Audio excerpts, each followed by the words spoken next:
is David Suennen, and this is my story of how God has changed my life. My whole life I've wondered if I was good enough.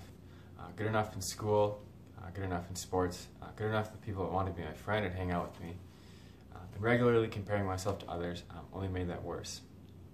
I really learned to belong and to show myself and others that I am adequate. My senior year of high school, for a period in the spring semester, was pretty rough.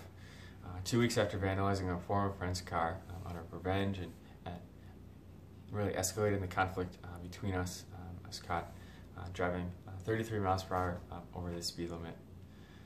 My parents were pretty disappointed in my actions and in me, and I was too. And they really led to more feelings of inadequacy. But I think just an exterior change in behavior wouldn't have done much for me, wouldn't have done a whole lot for me. I really had to get to the root issues in my life, and that I was putting a lot of hope and security in myself. I was highly self-critical and condemning, putting a lot of pressure on myself to do better next time when I wouldn't measure up to my own ridiculously high standards. Very detail-oriented, sometimes it lends itself to perfectionism.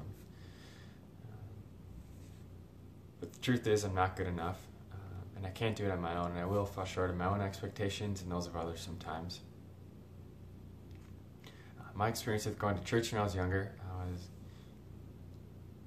was that it was just a bunch of traditions and rules and rituals, and if I couldn't measure up to my own standards, how can I measure up to God's standards? My perspective shifted and my life changed when I was a freshman in college. I heard about a personal relationship with God and how Jesus came to do what I couldn't, and be the perfect sacrifice for me. And stood in my place. I paid the penalty for my sin, and all I have to do is accept that gift. Because of that, I'm not just good enough, but I'm made holy, spotless, innocent, and righteous. I never face condemnation from God, even if I beat myself up from time to time. If the creator of the universe, who's infinitely powerful and all-knowing, doesn't hold my shortcomings against me, who can? So a relationship with Christ is not about what I do or don't do, but what Christ has already done for me on the cross.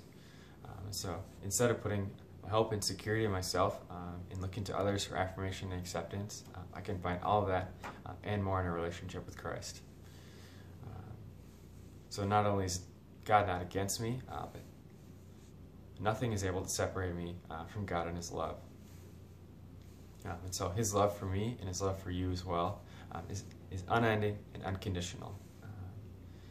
And so I'm not perfect in any way, but I have been growing in these areas a lot. And so I know that God sees me as holy and perfect because of Christ. Thanks for listening to my story.